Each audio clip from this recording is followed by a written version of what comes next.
But it's distressing to me that in a county where water is a major issue, where we are not sure about where we're going to get the resources necessary to provide for the people who live here and future generations, that we would look at drilling techniques that involves millions of gallons of water that will be pumped into the ground with unknown mix of chemicals. These drilling companies have been very clear that they have secret sauces, mixtures that they need to use in order to get the oil out of the ground. It's just amazing to me that toxic chemicals can be pumped into the ground anywhere in this country and that you don't have to tell people what's actually in it. That to me is very disturbing.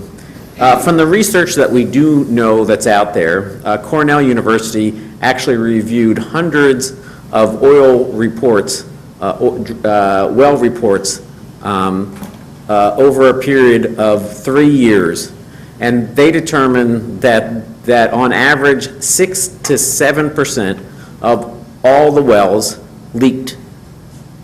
Now, if you're in a place like Santa Cruz, which does not import water, and which a good part of the county actually gets their water from under the ground, you can't have a 6% leakage rate and expect us to be a healthy community and one that's going to be able to provide a vital resource into the future.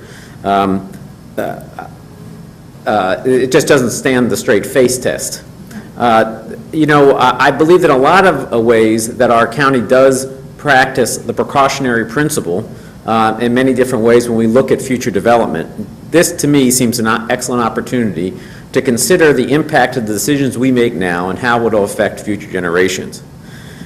Today in the paper, representatives of the oil industry criticized our attempts to look at putting this moratorium into place, because he said that just means more dependency on foreign oil and more oil tankers. Now, that's a common argument that we hear from the oil industry.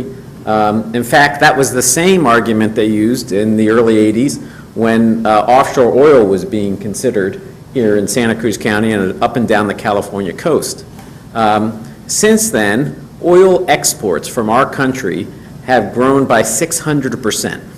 So if the oil companies were good American companies that cared about breaking the dependency on foreign oil, there's something that could be done about that instead of increasing their exports to other countries. I think it was mentioned earlier, it's clearly about the money, and the only reason we're looking at fracking is because they figured out a way to do it cheaply. And the only way oil companies can do it cheaply is they externalize the cost. So when there's environmental pollution, we have to pay for that. They don't have to pay for that. So with the Monterey Shale now being into play, Santa Cruz may not be a big part of it, but we should lead the way in saying a practice like this has no place in our county. The people of Santa Cruz strongly support that, and hopefully we can be a beacon for other communities to start looking at this. I know the Los Angeles City Council has an item before them that they will be considering in the next couple of weeks, talking about banning it within Los Angeles. So there is a movement afoot, and if the state legislature isn't going to accept their responsibility, local communities like ours will take the lead.